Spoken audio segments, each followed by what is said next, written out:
درود به نگاهتون. من ریحانه هستم و خیلی خوش اومدیم به کانال ریزن. من یه ویدیو دارم در مورد تصمیم گیری در حالات احساسی مختلف. احتمالاً صحبتایی که الان میخوام بکنم تو این ویدیو به نظر بیاد که در تضاد با اون ویدیویی که قبلا گذاشتم، ولی میخوام بگم که نه، عملاً این دوتا در یک راستا هستن و ریشه و عمق مطلبشون یکیه. شاید به ظاهر در تضاد باشن. اگر تا آخر ویدیو تماشا بکنید و گوش بدید به صحبت‌هایی که میگم حتما متوجه میشین. مطالب کانال ریزن در مورد فلسفه و یه جورایی مباحث روز هست. اگر که به این جور مباحث علاقه دارین حتما کانال رو سابسکرایب کنید و زنگوله رو فعال بکنید که من تقریبا هر روز یه ویدیو یا شورت ویدیو جدید میذارم و امیدوارم که شما در کنار خودم داشته باشم و خیلی خوشحال میشم که من رو حمایت بکنید. توی ویدیوی قبلی که در مورد تصمیم گیری بود اینطوری گفتم که احساسات خیلی در زندگی مهمن، اما در زمان چیره شدن احساسات تصمیم گیری نکنید. چرا که وقتی یه احساس خاصی رو ما درگیرش هستیم عملاً قوه عقل و منش و درک و فهم ما یا از کار افتاده یا در مسیر درستی حرکت نمیکنه و ممکنه تصمیمی که میگیریم یا تصمیم درستی نباشه یا اصلا نتونیم که تصمیم بگیریم. ببینید، ما آدم ها در اکثر شرایط تصمیم گیری جواب درست رو میدونیم، ولی یا شک میکنیم که جواب درست ممکنه کدوم یکی از این گزینه‌های پیش رومون باشه یا تصمیم بهتری که بتونیم بگیریم کدومشونه، یا به خودمون باور و اعتماد نداریم و یه جورایی اعتماد به نفس نداریم و نمیتونیم اون قدرت اعمال تصمیمامون رو نداریم، یا از این میترسیم که با تصمیمی که میگیریم کسی رو ناراحت بکنیم یا از سمت دیگران پشتیبانی نشیم و دیگران نظرشون راجع به ما تغییر بکنه، ما رو قضاوت بکنن و یه جورایی انگار تصمیم ما وابسته به اینه که آیا ما تایید میشیم اگر یه تصمیم خاص رو بگیریم. و به نظرتون وقتی ما منتظر باشیم که در مورد تصمیم‌های زندگیمون منتظر تایید دیگران باشیم، آیا این قدرت ما رو میرسونه؟ یعنی اگر ما یه تصمیم درست رو بگیریم که افراد خیلی زیادی، اطرافیان زیادی از ما یا افراد زیادی از جامعه اونو تاییدش نکنن، ولی تصمیم درسته ها، اونا تاییدش نمیکنن، پس ما باید قید اون تصمیم درست رو بزنیم و دنباله رو و همرنگ جماعت بشیم و یه جورایی برای اینکه تایید نگرفتیم کار درست رو نکنیم. یعنی تصمیم نمیگیریم که تنها نباشیم چون از تنهایی میترسیم. یه لحظه بهش فکر بکنید، به این چیزایی که گفتم. تمام تصمیم هایی که گرفته نمیشه پشتش یکی از این مسائلی که گفتم: شک، باور نداشتن به خود و اینکه دیگران ما رو قبول نمی‌کنن بعد از اعمال اون تصمیم. ببینید، اون نقطه‌ای که ما باید تصمیم بگیریم، یعنی زندگی ما رو به جایی رسونده یا خودمون تو شرایطی در زندگی قرار گرفتیم که باید تصمیم گیری کنیم. اون نقطه چه میخواد تصمیم که چه غذایی درست کنیم یا الان چی بخوریم، یا میخواد تصمیم در مورد آیندهمون، شغلمون، رشته تحصیلیمون یا حتی اینکه کجا سرمایه گذاری کنیم باشه. فرقی نمیکنه کدوم یکی از اینا. این نقطه دقیقاً لبه تیغه، یعنی دقیقاً اون لحظه‌ایه که طاقت ما طاق شده. یعنی یا ما باید تصمیم بگیریم، هر تصمیمی که میخواد باشه، و بریم مرحله بعدی، یا باید همین جایی که هستیم بمونیم، یعنی تو این برزخی که نه تصمیمی گرفتیم نه دیگه زندگیمون به قبل برمیگرده. چرا؟ چون ما فکر تغییر رو تو سرمون پروروندیم. وقتی توی شرایطی تو زندگی هستید که یه دفعه یه ایده یا فکری به ذهنتون میرسه و شما دیگه اونو انجام نمیدین، زندگیتون دیگه مثل قبل از اون که اون ایده به ذهنتون برسه نیست. چرا؟ چون شما یه دفعه یه ایده تغییر به ذهنتون رسیده و وقتی اعمالش نمی کنید مدام تو ذهنتون میچرخه و مدام اون افسوس و حسرت و پشیمونیش به شما هی نهیب میزنه که چرا انجامش ندادن، ممکن بود انجامش بدن، یه اتفاق بزرگی بیفته ولی شما این کار نکردید و اون انرژی که از شما میگیره شاید خیلی بیشتر از انرژی این بود که شما تغییر رو اعمال میکردید و اون تصمیم رو میگرفتید. یه جورایی دنیا انگار روی اون لحظه تصمیم گیری ما استوب میشه و هیچی جلو نمیره.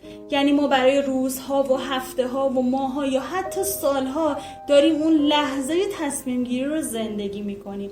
چرا؟ چون ما اونو به مرحله عمل نرسوندیم و با خودمون کنار نیومدیم که باید انجام بشه.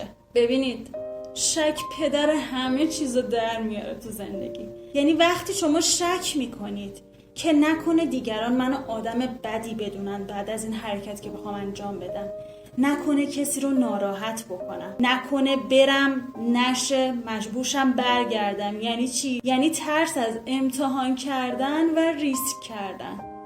عملاً با این شکتون دارید همه چیزو نابود میکنید. وقتی شما به لحظه تصمیم میرسین دیگه زندگیتون به حالت قبل بر نمیگرده، به حالت قبل از اون لحظه‌ای که شما میخواید یه تصمیمی بگیرید.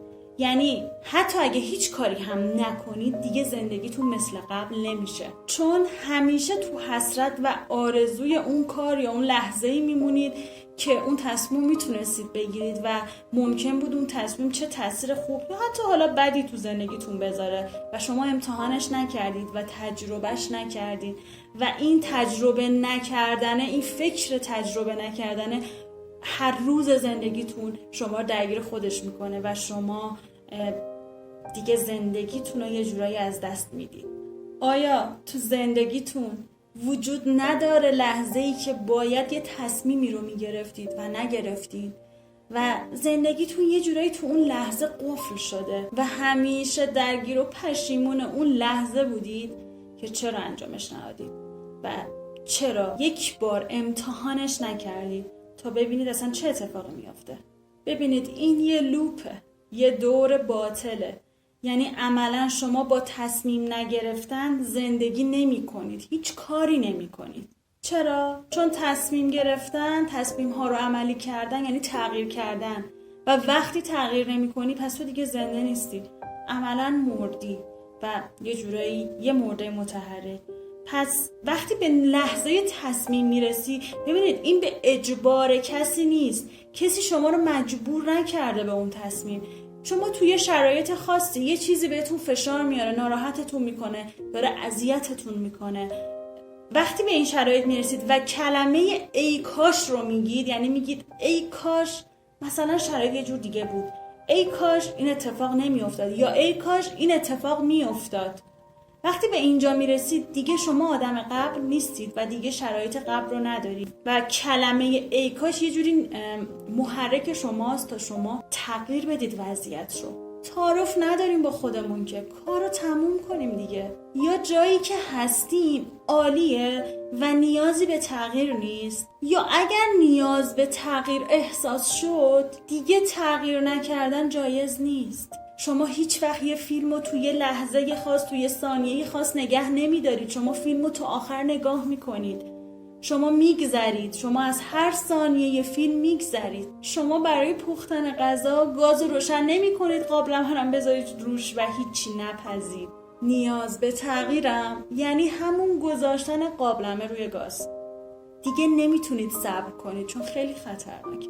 واقعا ما چرا انقدر در جا میزنیم در شرایط و چیزهایی که نمیخوایم و تا آخر عمر زندگیشون میکنیم؟ چطور میتونیم این رنج رو انقدر به خودمون تحمیل کنیم که چیزی که نمیخوایم رو تا آخر عمر زندگیش بکنیم ولی رنج تلاش برای چیزی که میخوایم رو به خودمون وارد نمیکنیم و فکر میکنیم اون دردش از این تحمل هر روز و هر سال و هر لحظه ما بیشتره؟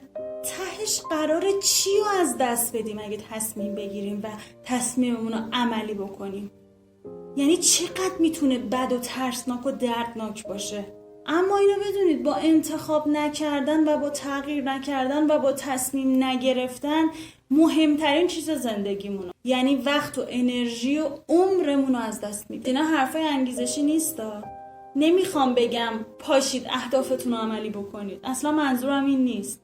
حرف من اینه اگر قراره در زندگی تصمیمی بگیرید که از شر چیزی خلاص بشید، میتونه یه شرایطی تو زندگیتون باشه، میتونه شخصی باشه یا میتونه عادتی باشه، از شرش خلاص بشید، پاشید و اقدام بکنید. همیشه تصمیم گیری فقط توی این نیست که به یه چیزی برسید، خیلی وقتا باید یه چیز از دست بدید. گیر نکنید، شک نکنید، منتظر حمایت و تایید و پشتیبانی کسی نباشید. ما باید اول از همه قدرت از دست دادن چیزهایی که نمیخوایم رو داشته باشیم، تصمیم بگیریم براشون، بعد حالا میایم به این فکر میکنیم که برای چیزهایی که میخوایم چه تصمیم بگیریم. پس اول باید زندگیمون رو خالی بکنیم از چیزهایی که نمیخوایم، نه فقط به خاطر پشیمونی و حسرتی که ممکنه در آینده بکشید این کار رو انجام بدید، بلکه شما باید این رو بدونید که اون انرژی که صرف میکنید که یه چیز رو از دست بدید یا یه تصمیمی برای قضیه‌ای بگیرین،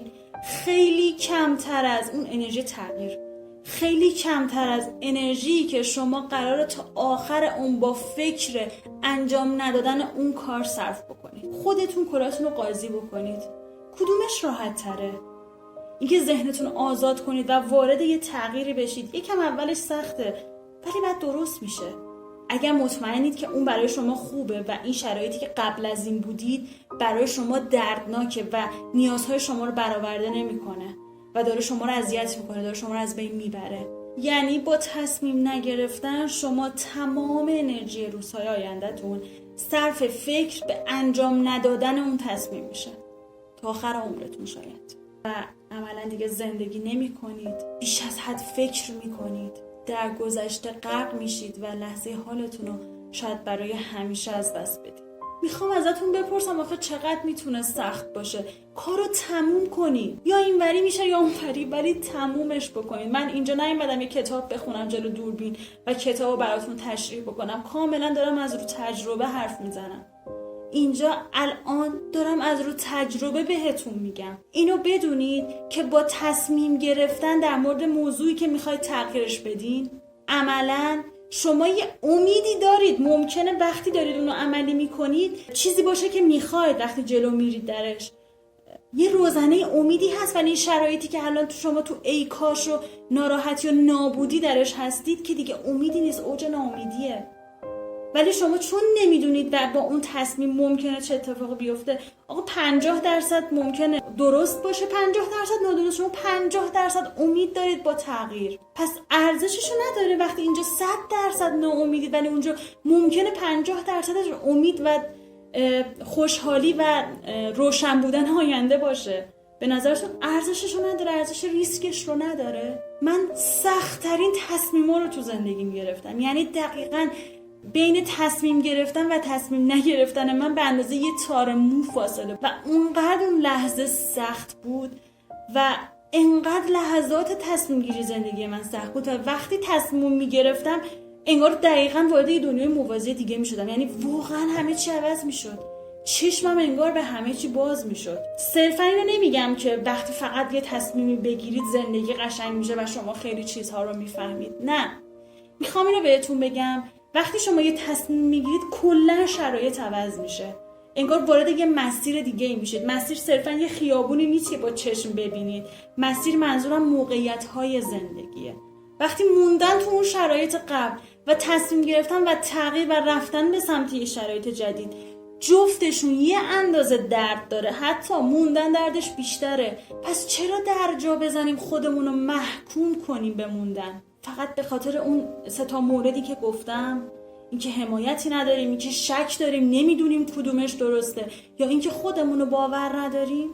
ما میتونیم تو اوج باور نداشتن خودمون بگیم من فردا این کار رو انجام میدم، من نمیدونم درسته ولی انجامش میدم. ما میتونیم این کار رو بکنیم. اون زجری که برای بلند شدن یا کندن و رفتن میخوایم بکشیم و به نظرتون چند روز میتونه دردش در وجود ما بمونه؟ تا آخر عمر؟ فکر میکنید تا آخر عمر میمونه؟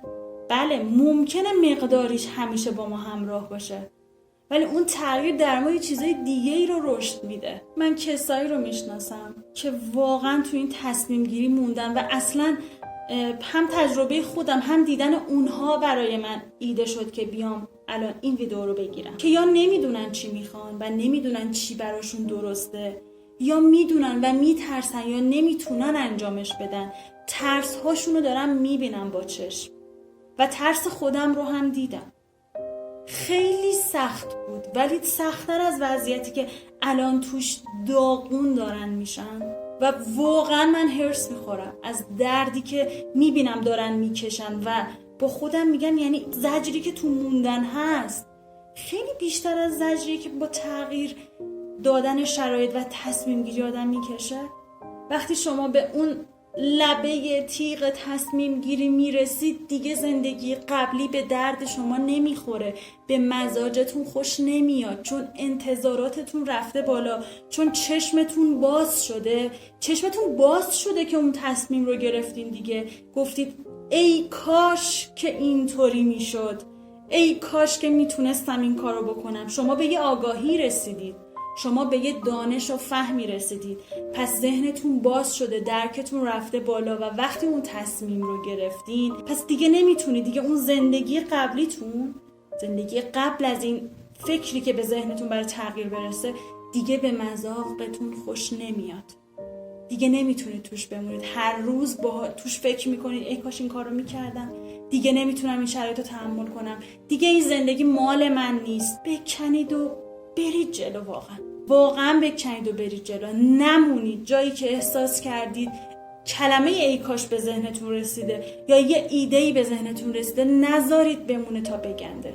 بوی گندش زندگیتون رو پر میکنه، دیگه تحمل نمیکنید.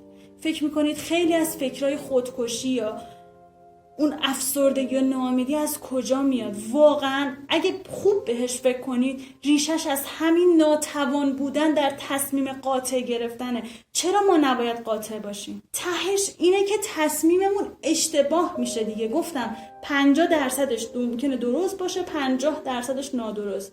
تهش اینه که یا این میشه یا این، ولی بهتر از اونه که کلن اشتباه بوده. اون وسط میمونیم، تو اون برزخ تصمیم گیری میمونیم، اونجا که فلج کننده تره تا این که بریم جلو. خودمونو تو زندگی اینقدر فلج نگه نداریم. واقعا همیشه راهی هست و خودم هم بهش رسیدم که اکثر وقتا من نمیبینم که راه تغییر چیه. راه هست، من حواسم نیست، من نمیبینم.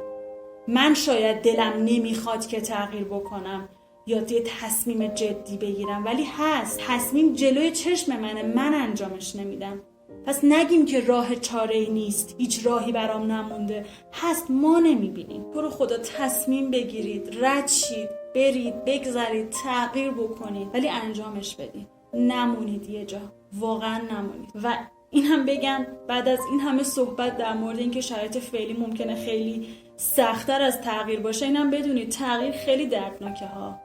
خیلی چیزا رو از دست میدین و خیلی ناامید میشین. شاید شرایط خیلی امیدوارانه تر از شرایط قبلیتون باشه، ولی شما خیلی ناامید میشید، مخصوصا وقتی که هیچ کس پیشتون نباشه، کنارتون نباشه، حمایتتون نکنه، تازه سرکوفت و سرزنش هم بشین. ولی باز هم بهتر از موندنه، باز هم بهتر از هیچ کاری نکردنه، باز هم به نظرم فعالانه تر و زیباتر و پر انرژی تر از اینه که تو اون شرایطی که داشتید و اصلا باب میلتون نبوده بمونید. امیدوارم که این حرفا براتون کمک کننده باشه. امیدوارم که تأثیر هر چند کوچیکی رو زندگیتون داشته باشه، رو طرز فکرتون داشته باشه و خیلی خوشحال میشم که این ویدیو رو برای هر کسی که نیاز داره اینا رو بدونه و بشنوه بفرستید. اگه این ویدیو رو دوست داشتین و تا آخر دیدین لایکش کنید، نظراتتون رو برام بگین. براتون بهترین ها رو آرزو میکنم. به امید دیدار.